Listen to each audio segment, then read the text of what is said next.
দেশের বাইরে আমার কোনো ঠিকানা নেই, এটাই হলো আমার ঠিকানা।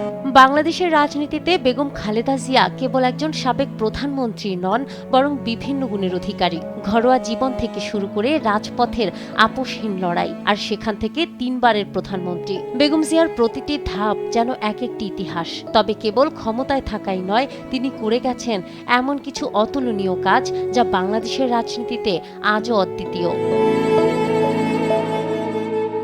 বেগম জিয়ার রাজনৈতিক জীবনের সবচেয়ে বড় বিস্ময় হল তার নির্বাচনী সাফল্য। 1991 থেকে 2008 সাল পর্যন্ত 5টি জাতীয় সংসদ নির্বাচনে প্রথম 23টি আসনে প্রতিদ্বন্দ্বিতা করে তিনি সবকটিতেই জয়লাভ করেছেন। বাংলাদেশের ইতিহাসে ভিন্ন ভিন্ন এতগুলো আসনে নির্বাচন করে কখনো পরাজিত না হওয়ার নজির আর কারো নেই। একসময় একজন প্রার্থী সর্বোচ্চ 5টি আসনে ভোট লড়তে পারতেন। সেই সুযোগে 1991, 96 এবং 2001 সালের নির্বাচনে টানা 3 বার 5টি করে আসনে দাঁড়িয়ে 15টি আসনেই জয়লাভ করেন তিনি। নির্বাচনী ইতিহাসে এটি একটি বিরল হ্যাট্রিক। পরবর্তীতে আইন বদলালে 2008 সালে 3টি আসনে দাঁড়িয়েও তিনি শতভাগ জয় বজায় রাখেন। বগুড়া, ফেনী, ঢাকা, চট্টগ্রাম, লক্ষ্মীপুর ও খুলনা, দেশের এই 6টি ভিন্ন জেলা থেকে বিভিন্ন সময়ে সংসদ সদস্য নির্বাচিত হয়েছেন তিনি। কোনো নির্দিষ্ট এলাকা নয়, বরং সারা দেশের মানুষের কাছে তার গ্রহণযোগ্যতা যে কতটা ব্যাপক, এই রেকর্ড তারই প্রমাণ।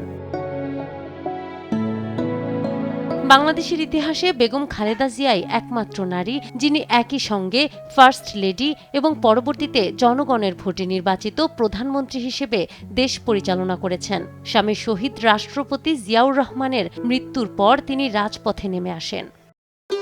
ভবিষ্যৎ হোক নিরাপদ, বিনিয়োগ হোক বিশ্বস্ত, আর আমার পছন্দ সল্ট বে।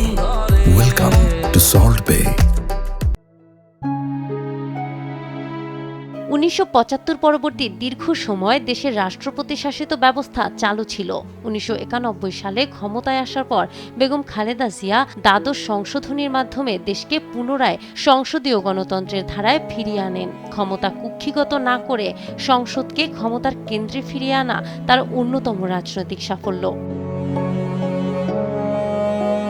বাংলাদেশের নারী শিক্ষায় আজকের যে অগ্রগতি, তার ভিত্তিপ্রস্তর স্থাপিত হয়েছিল বেগম জিয়ার হাত ধরেই। 10ম শ্রেণী পর্যন্ত মেয়েদের অবৈতনিক শিক্ষা ও উপবৃত্তি চালুর মাধ্যমে তিনি এক বৈপ্লবিক পরিবর্তন আনেন, যা আন্তর্জাতিক মহলে প্রশংসিত ও স্বীকৃত।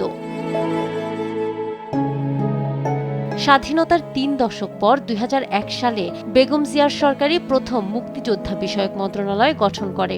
মুক্তিযোদ্ধাদের রাষ্ট্রীয় সম্মান ও সুযোগ সুবিধাকে প্রাতিষ্ঠানিক রূপ দিতে এই সিদ্ধান্তটি ছিল ঐতিহাসিক। 2002 সালে বিশ্বের অন্যতম প্রথম দেশ হিসেবে বাংলাদেশে পলিথিন শপিং ব্যাগ নিষিদ্ধ করে তার সরকার। পরিবেশ রক্ষায় এমন সাহসী ও সময়োপযোগী সিদ্ধান্ত আন্তর্জাতিক অঙ্গনেও বাংলাদেশের ভাবমূর্তি উজ্জ্বল করেছিল। দক্ষিণ এশীয় আঞ্চলিক সহযোগিতা সংস্থা বা সার্কের ইতিহাসে বেগম খালেদা জিয়াই ছিলেন প্রথম নারী চেয়ারপারসন। 1992 সালে ঢাকায় অনুষ্ঠিত সম্মেলনে তিনি এই দায়িত্ব পালন করেন, যা দক্ষিণ এশিয়ার রাজনীতিতে নারী নেতৃত্বের এক মাইলফলক। রাজনৈতিক সংকটে ক্ষমতা হস্তান্তরের পথ সুগম করতে 1996 সালে ত্রয়োদশ সংশোধনীর মাধ্যমে তত্ত্বাবধায়ক সরকার ব্যবস্থাকে সংবিধানে অন্তর্ভুক্ত করেন তিনি। বিরোধী দলের দীর্ঘদিনের দাবির প্রেক্ষিতে গণতান্ত্রিক ধারাবাহিকতা রক্ষায় এটি ছিল এক নজিরবিহীন সিদ্ধান্ত। বেগম খালেদা জিয়ার এই বর্ণাঢ্য রাজনৈতিক জীবন ও রাষ্ট্রীয় সংস্কারগুলো বাংলাদেশের ইতিহাসে তাকে এক স্থায়ী আসনে অধিষ্ঠিত করেছে। নির্বাচনী সাফল্য থেকে শুরু করে পরিবেশ ও শিক্ষানীতি প্রতিটি ক্ষেত্রেই তিনি রেখে গেছেন গভীর ছাপ, যা দেশের রাজনৈতিক ইতিহাসে দীর্ঘকাল স্মরণীয় হয়ে থাকবে। নাহার বৃষ্টি, নিউজ ডেস্ক, দেশ টিভি।